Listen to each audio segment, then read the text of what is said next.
Welcome to Welcome with Jesus Bible Study. We're going to be in the book of Proverbs, chapter 13, verse 20. He that walketh with wise men shall be wise, but a companion of fools shall be destroyed. And I'm going to repeat that.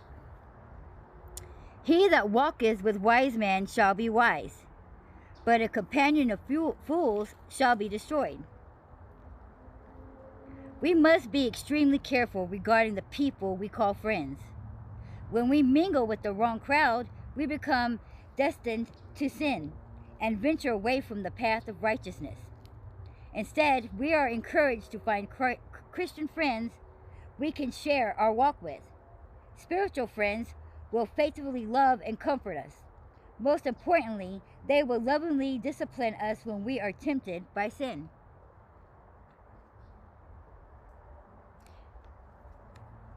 Your Holy Spirit that's inside you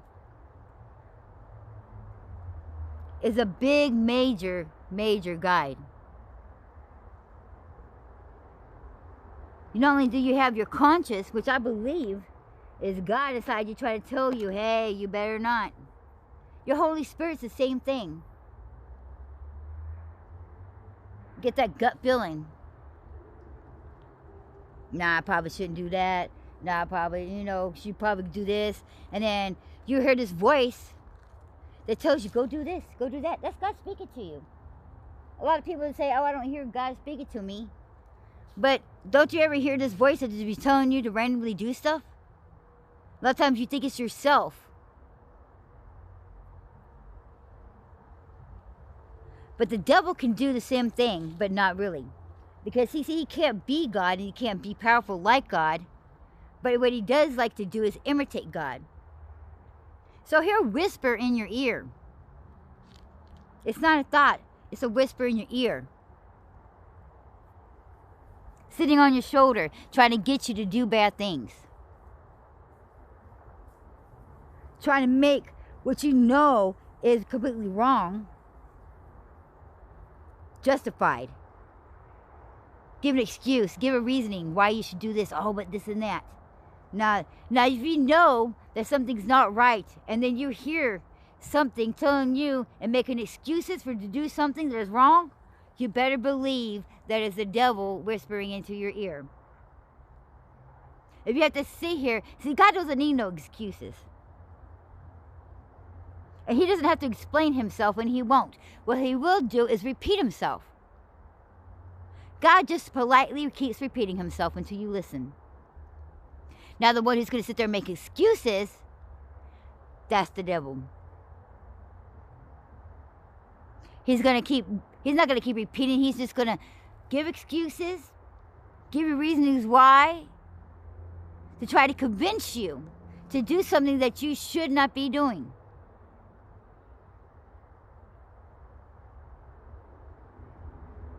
Some of us don't have the luxury of having Christian friends.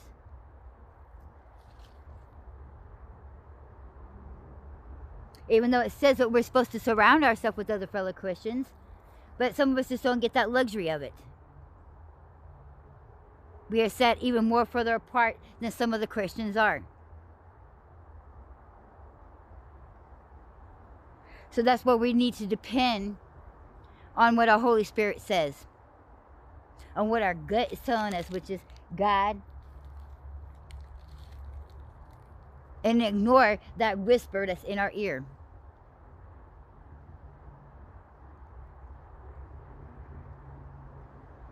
When we do hang around these friends, people are less likely to do stupid things.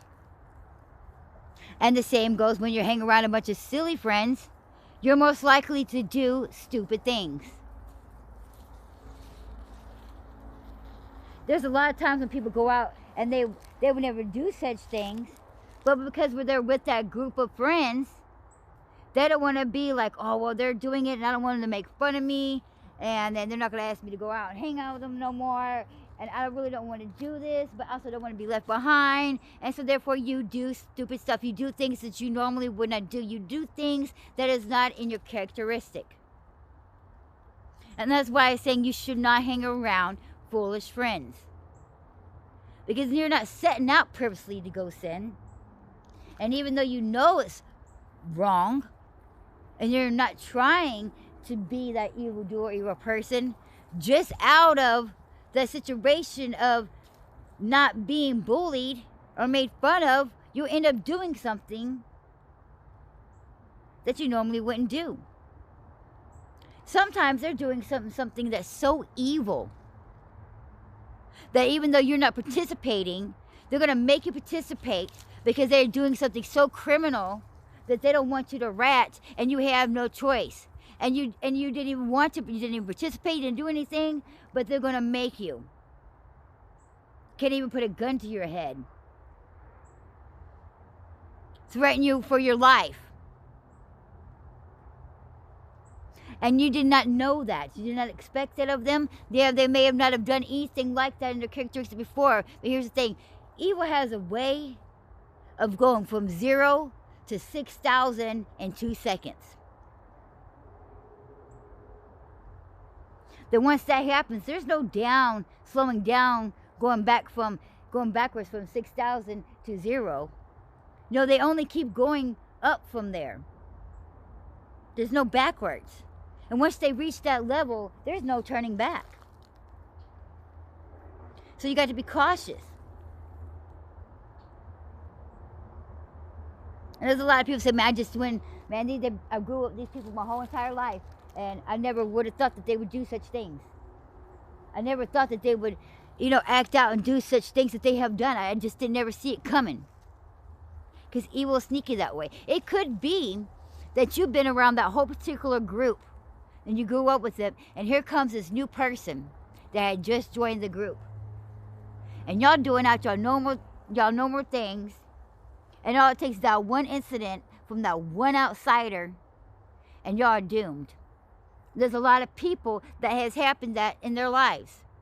They ended up committing murder, and you would have never thought that they had ever, or whatever, do such things. And they wouldn't have. It just took that one incident, and it was probably only the second or third time they ever hung out with that person, and now they're in jail for the rest of their lives for a crime that took their life away. And they just didn't see it. They can't understand it. They're in shock. And it cost them their life. One wrong choice. One bad decision. One left turn. That's all it takes. 2 seconds. And it could be a meaning between life and death. So you got to choose your friends wisely.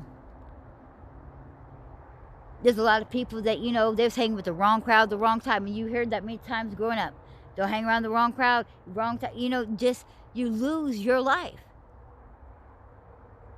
You could have had these friends, and they called you up and said, hey, we're about to go somewhere. You want to go? And you'll be like, yeah, man. He goes, okay, we're going to stop and pick you up. Now, before they come and pick you up, they could have committed robbery that you have no knowledge of. Or could have did the robbery and you had no knowledge of, and say, hey, man, we want to go here. You want to come pick us up and give us a ride? And you're like, yeah, man, cool. Next thing you know, you're on your way. You're now riding with these people who just seconds, 30 minutes ago, just committed a crime and you had no part of.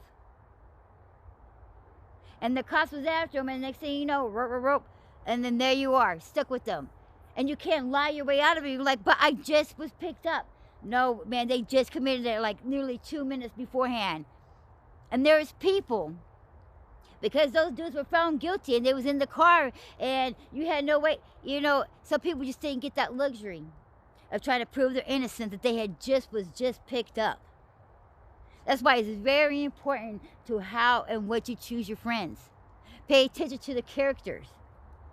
Pay attention to their goals. Pay attention to how they treat their parents. It says a lot about their character. If they have no respect for themselves or their mama, they're going to have no respect for you.